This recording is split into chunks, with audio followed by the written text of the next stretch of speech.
On change de sujet, on va parler d'une autre revendication, celle des travailleurs, et celle qui, même si le Covid ne met pas en avant, on va parler donc de l'internationalisme avec Corinne Gaspe dans Causement Réunionnais.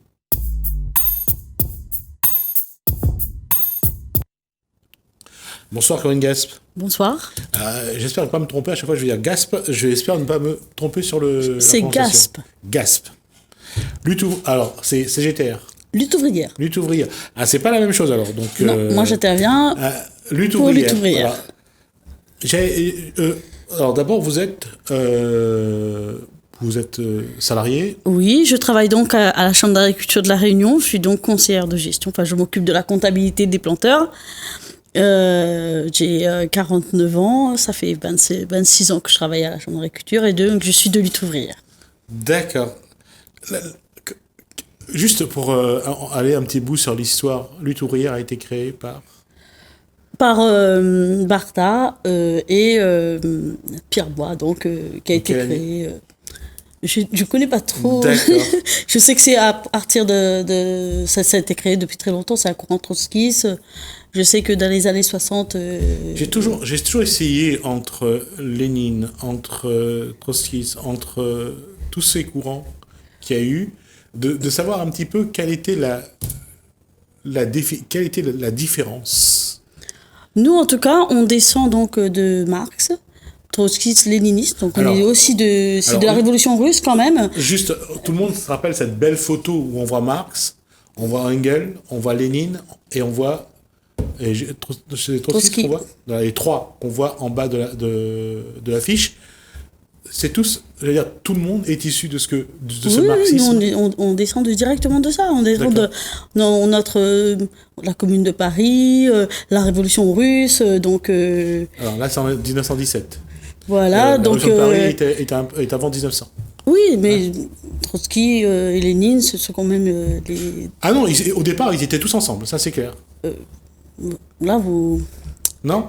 C'est pas que je comprends pas votre non, démarche. C'est-à-dire qu'au départ, parce qu'en fin de le compte, marxisme, Marx, c'est le défenseur du communisme. Donc c'est courant communisme. Nous, on descend de Marx parce qu'on est marxiste, mais suite à la révolution russe avec Lénine et Trotsky, on se dit trotskiste pour différencier du stalinisme qui a gangréné la révolution russe. Voilà.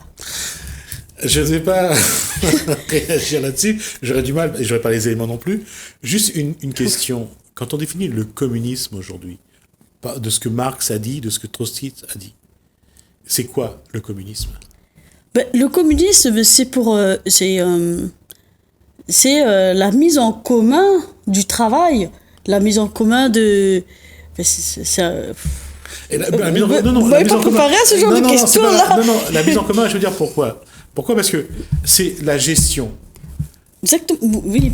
Voilà, c'est au niveau de la gestion que ça pose... Attendez, vous enregistrez ou... Non, oui, on est en train de parler de ça. La question, madame, c'est lorsqu'on parle d'internationalisme, oui. Ça apporte quoi ?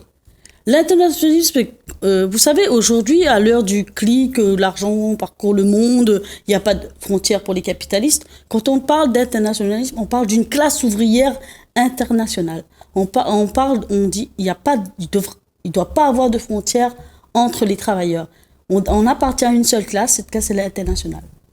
Alors, est-ce que on peut poser aujourd'hui cette façon de fonctionner dans le monde d'aujourd'hui ? Non.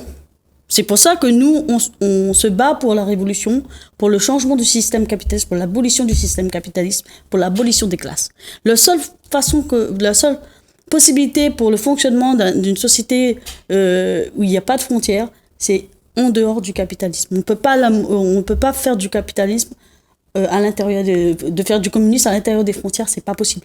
Donc, si on tient compte de l'histoire, de l'évolution de l'histoire, aujourd'hui, selon vous, quel est le pays qui a le mieux adapté le système communiste ?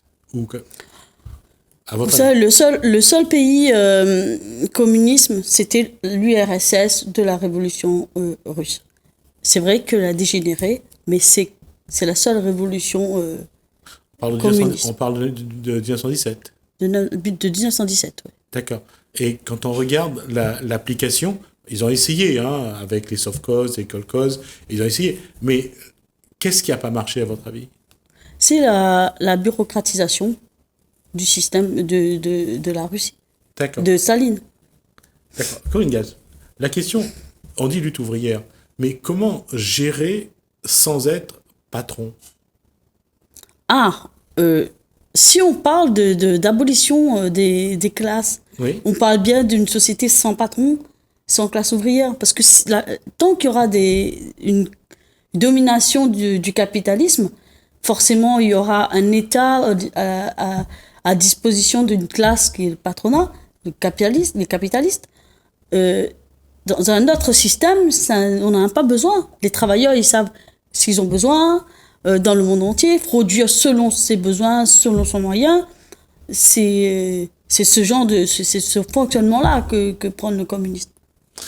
Pensez vraiment que ce système peut fonctionner aujourd'hui avec les schémas de comportement des individus? Ce schéma ne fonctionnera pas dans ce système capitaliste. D'accord. C'est pas possible. On ne peut pas réformer ce système capitaliste. Il faut l'abolir. Passer par la révolution. Les bourgeois, ils sont bien installés au pouvoir grâce à la révolution bourgeoise de 1789. Oui. Donc, les travailleurs, ils doivent se mettre en lutte pour arrêter ce système-là, changer de système. Vouloir le réformer, c'est les socialistes réformistes qui le disent, les réformistes d'avant, parce qu'aujourd'hui, on ne peut plus parler de réformisme, disent qu'on peut changer, qu'on peut améliorer les capitalistes, qu'on peut les rendre plus gentils, C'est impossible. À l'heure actuelle, ils sont en pleine crise, ils veulent garder leurs profits, garder leurs privilèges, un peu comme la monarchie avant la Révolution française. Et comment voulez-vous qu'on réforme ce système-là, qu'on le change pour l'améliorer pour les travailleurs? Non. Si les travailleurs il faut qu'ils prennent le pouvoir, qu'ils renversent ce système. Mais on le voit bien que ce système, aujourd'hui, a besoin malgré tout de leaders, a besoin de chefs, a besoin de gens pour que le cadre puisse fonctionner, pour faire travailler ceux qui traînent un petit peu la patte. On le voit, il nous faut malheureusement, dans toute structure qui a été mise en place à ce jour, on a besoin d'un chef. Vous le dites bien, à ce jour. À ce jour. Vous dites bien qu'à ce jour, les gens ont besoin de... Vous avez raison. Dans un autre système, oui. en fonctionnement dans les entreprises, les gens se regroupent, on calcule les moyens, ce qu'ils ont besoin dans le monde. On n'a pas besoin de chef, on n'a pas besoin de patron. C'est un fonctionnement d'égal à égal. Aujourd'hui, on ne peut pas parler de système de fonctionnement d'égal à égal quand vous parlez de patron, quand vous parlez de chef. On n'a pas les mêmes intérêts entre les patrons et les travailleurs. Aucunement. Les patrons, ils veulent du profit, les travailleurs, ils veulent leur salaire. Donc, ce sera toujours une lutte de classe. Et juste prendre un exemple, et je reviens aux années 60 en Russie, lorsqu'on a créé ces kolkhozes, ces sovkhozes, pour que, même là, le travailleur agricole n'avait pas d'objectif, n'avait pas de résultat. Il pouvait travailler comme il veut. Mais on voyait bien que lorsque on était dans un système où il y avait une concurrence et que les travailleurs devaient mieux travailler, étaient payés pour travailler, par rapport à celui qui était fonctionnaire et qui arrivait à 8h du matin et qui partait le soir tranquillement sans se demander est-ce qu'il allait produire ou pas, que il faut quand même, on a besoin de motiver la personne. On a besoin de faire en sorte qu'il travaille pour produire la richesse. Moi, je vous dis que les travailleurs, actuellement, ils font les choses parce qu'ils sont obligés. Il faut bien qu'on mange, donc on est obligé de travailler. Donc les gens ne vont pas travailler par plaisir de travailler. Mais dans un système où les gens produisent pour servir les besoins des autres, oui. pour servir nos propres besoins, ce ne serait pas pareil. Chacun travaillerait selon ses moyens, selon ses possibilités et selon ce qu'il a besoin. Non pas pour des profits. Actuellement, les gens travaillent pour que quelques parasites profitent. Parasites. Pour moi, les gens qui travaillent qui encaissent l'argent sur le dos des autres, ce sont des parasites. Ils font pas de travail. Vous avez déjà vu un patron de Peugeot dans une entreprise? Non, ils savent même pas débouler une voiture. Ils n'ont jamais travaillé. Donc pour moi, les gens qui n'ont jamais travaillé, ce ne sont pas ceux qui ont été licenciés, qui ont perdu leur travail, qui sont des parasites. Mais ceux qui n'ont jamais travaillé. Aujourd'hui, les gens ne sont pas au chômage, ils ne disent pas qu'ils ne veulent pas travailler par plaisir, hein. Ils sont licenciés. Corinne Gaz, est-ce que autour de vous, quand vous échangez comme ça, est-ce qu'il y a des gens qui adhèrent à cette démarche que vous proposez? Nous, on sait très bien qu'on ne dit pas tout ce que les gens veulent entendre. Oui. On ne dit pas. On va dire ce qui, pour nous, est juste. La seule classe capable de changer le monde, c'est les travailleurs. On ne dit pas qu'ils adhèrent. On dit ce qu'on a à dire. On dit, voilà, les travailleurs, tout est dans vos mains. C'est vous qui décidez. D'accord. Votre avenir est dans votre main. Donc, aujourd'hui, dire qu'on peut améliorer les systèmes, dire ce que les gens veulent entendre, non. Je ne dis pas qu'ils adhèrent forcément. Il y en a qui adhèrent, il y en a qui adhèrent pas.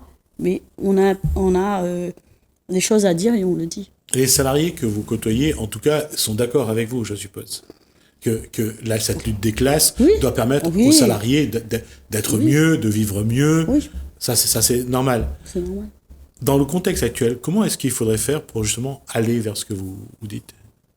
Comment faire pour que le travail soit vraiment un outil pour le travailleur, que ça le valorise, ça le met en avant, mais que ça ne profite pas seulement à la rigueur au patron?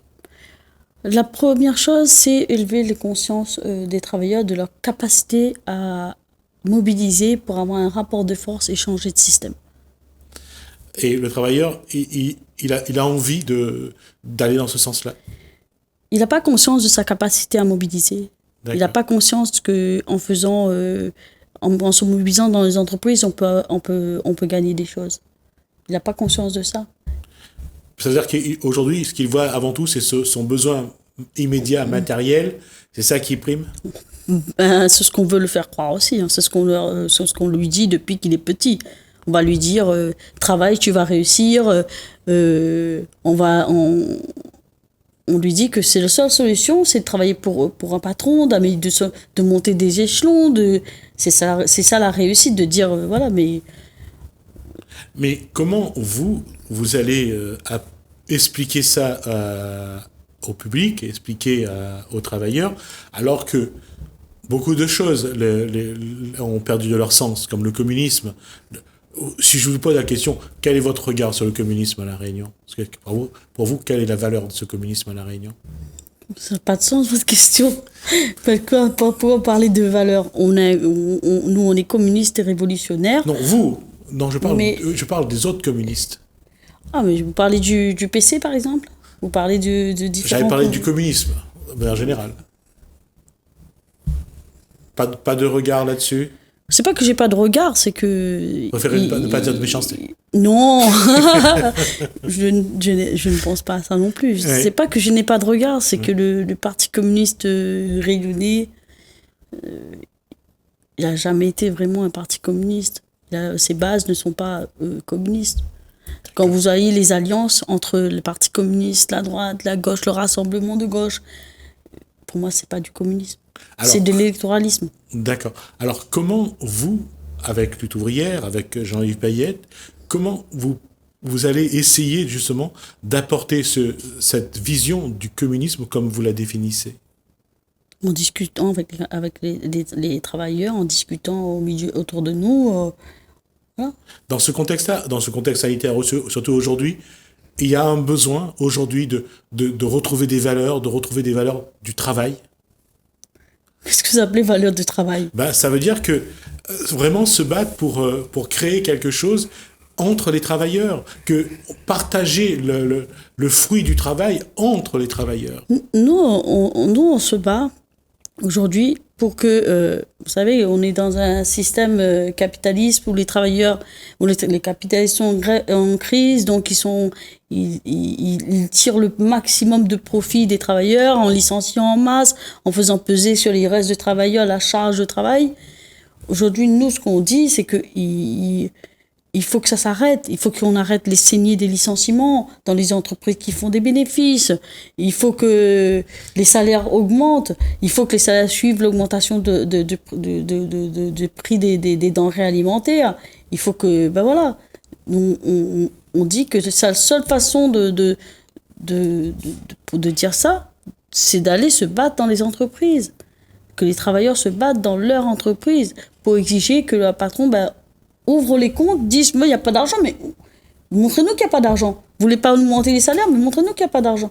C'est de ce combat-là, dans ce système-là, c'est le combat des salaires, du travail pour tous, et d'arrêt des licenciements surtout. Corinne, ça veut dire aussi que vous allez intervenir au niveau de l'État pour que vous ayez accès à... que la loi vous permette de faire ça, de ce que vous venez de dire là. D'avoir accès aux comptes, d'avoir accès à la gestion. Moi, personnellement, c'est pas à moi. Moi, je peux rien faire avec mes deux petits bras. Pour les travailleurs. C'est les travailleurs qui doivent obliger, que ce soit surtout les gros groupes capitalistes, les capitalistes, d'ouvrir les comptes pour montrer où va l'argent. Surtout l'argent public, parce que le plan d'urgence des 100 milliards qu'on a donné sans contrepartie au patronat, c'est pas le premier. On a eu le CICE avant ça, qu'on donne au patronat sans aucune contrepartie. Et ce patronat continue à licencier en masse.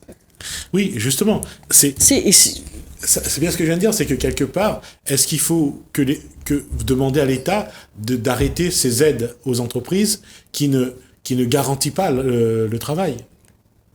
Le demander, je pense qu'il fallait aller réclamer, obliger que ce soit l'État qui est au service de la classe dominante, que ce soit les capitalistes, à arrêter la saignée. L'argent public doit aller au service public, pas au patronat. Et là encore, et je reviens là-dessus, est-ce que c'est aux travailleurs de faire pression sur l'État pour que l'État donne de l'argent au bon patron et garantit l'emploi? Au bon patron. Ceux qui garantissent l'emploi. Au bon patron. Vous parlez de bon patron, moi je parle pas de bon patron. Hein. Non, mais de donner à un patron qui va garantir l'emploi. Je m'excuse pour le bon patron, je suis désolé. Nous on dit que l'argent public doit servir aux hôpitaux, à l'éducation nationale, dans les mairies pour faire les travaux nécessaires pour les travailleurs, pour la population. Doit servir au service public. Que cet argent-là ne doit pas partir pour enrichir encore les actionnaires. Non, l'argent public doit aller au service public. Donc, pas d'argent public au privé? Non. Ça, c'est une chose sur laquelle vous ne transigez pas? Non. D'accord. Et comment aujourd'hui, puisque l'État ne doit pas aider les entreprises, l'Europe actuellement essaye de faire semblant au moins de réfréner cette attitude. Comment faire aujourd'hui pour aider les entreprises qui sont en difficulté, surtout avec le virus? Pourquoi vous parlez d'aider les entreprises? Nous, on parle de changement de système capitaliste et vous nous dites, voilà, on va aider... Non. Pourquoi? C'est pour préserver l'emploi. Là, je parle de préserver l'emploi. Vous voyez patronat préserver l'emploi? Je n'ai jamais vu de patron qui préserve l'emploi après avoir eu des aides publiques. Hein. Que ce soit en termes d'exonération, pourtant il y en a des exonérations de charges sociales. Je n'ai jamais vu de patronat préserver l'emploi. Alors comment, s'il n'y a pas d'aide extérieure, de l'État surtout, comment aider le salarié à garder son emploi? Aujourd'hui, vous avez dit qu'il faut changer la donne. C'est le rapport de force qui fait la chose. Le rapport de force dans les entreprises pour interdire les licenciements dans les entreprises qui font des bénéfices. Parce que ce ne sont pas les patronats, le petit patronat qui est en difficulté, la petite bourgeoisie qui est en difficulté, qui gagne le plus d'argent public. Hein. C'est ce qu'on veut faire croire. On veut dire, voilà, on donne parce qu'il y a petite entreprise, petit restaurant qui est en train de fermer. Ce n'est pas eux qui bénéficient de l'argent public. C'est bien le grand patronat, les gros groupes capitalistes qui bénéficient de cet argent-là. Donc, il faudrait réorienter, c'est-à-dire réaffecter cet argent-là? Aujourd'hui, vous voyez, la crise sanitaire, c'est un manque d'hôpitaux, manque de lits, des problèmes dans le système de santé. Et là, on continue à fermer des lits. On nous dit qu'il n'y a pas d'argent. Par contre, ils ont bien déployé 100 milliards d'euros comme ça. Les 100 milliards, c'était juste pour garantir l'économie par rapport à la crise sanitaire. Mais Effectivement. ne garantissons pas la vie des gens en ouvrant les hôpitaux, en créant des emplois dans le système public. D'accord. En tout cas, je vois que vous restez sur cette posture-là et je ne vais pas essayer d'aller plus loin. En tout cas, merci. Ça a été un échange très. Oui, mais bon. Je n'étais pas préparée parce qu'on n'a pratiquement pas parlé de la nationaliste. Non, bah, la question, puisque je disais que aujourd'hui, il faut, même au niveau international, que ce soit au niveau international ou au niveau local, la question est la même. C'est de préserver l'emploi. C'est ce que veulent nous faire croire les gouvernements de ces pays-là. Hein. Pas du tout. Hein. Préserver l'emploi, alors que dans le monde entier, il y a des licenciements. Pas du tout. D'accord. Bon, on y reviendra alors. Merci Corinne Gaspe, donc de Lutte ouvrière, pour cet échange. Ça a été en tout cas très riche. Restez là, je termine. En tout cas, j'espère vous revoir là-dessus et j'espère qu'on ira un petit peu plus loin sur ce point-là. Et on se préparera pour que ça soit un échange tout aussi direct. Merci à vous. Merci à vous de nous avoir suivis. Merci Alain, merci François. Je vous dis à bientôt.